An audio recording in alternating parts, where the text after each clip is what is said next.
ನೀವು ನನ್ನನ್ನು ಹೊರಗಟ್ಟಿದಿರಿ ಮತ್ತು ನನ್ನ ಟಿಪ್ ಹಣವನ್ನು ಕದ್ದಿರಿ. ಹಾಗಾಗಿ ಈಗ ನಾನು ನಿಮ್ಮನ್ನು ಒಳಗೆ ಬೀಗ ಹಾಕಿ ಬಂದಿದ್ದೇನೆ. ನಾನು ಡೆಲಿವರಿ ಕೆಲಸಗಳನ್ನು ಮಾಡುತ್ತಿದ್ದೆ. ಅದು ಬದುಕುಳಿಯಲು ಮಾಡುವ ಅತ್ಯಂತ ಕಷ್ಟದ ಕೆಲಸ.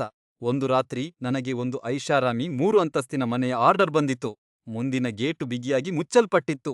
ನಾನು ಗ್ರಾಹಕರಿಗೆ ಕರೆ ಮಾಡಲು ಪ್ರಯತ್ನಿಸಿದೆ, ಆದರೆ ಅವರ ಫೋನ್ ಸಂಖ್ಯೆ ಸುಳ್ಳಾಗಿತ್ತು ಅಥವಾ ಕೆಟ್ಟು ಹೋಗಿತ್ತು. ಯಾವಾಗಲೂ ಹೀಗೆಯೇ ಆಗುತ್ತದೆ. ನಾನು ಆಹಾರವನ್ನು ಗೇಟಿನ ಬಳಿ ಇಟ್ಟು ಫೋಟೋ ತೆಗೆದು ಅಲ್ಲಿಂದ ಹೊರಟು ಬಂದೆ. ಕೆಲವು ಗಂಟೆಗಳ ನಂತರ ನಾನು ನನ್ನ ಆಪ್ ಪರಿಶೀಲಿಸಿದೆ. ನನ್ನ ರೇಟಿಂಗ್ ಕಡಿಮೆಯಾಗಿತ್ತು ಮತ್ತು ಅವರು ನನ್ನ ಟಿಪ್ ಹಣವನ್ನು ಕಡಿತಗೊಳಿಸಿದ್ದರು.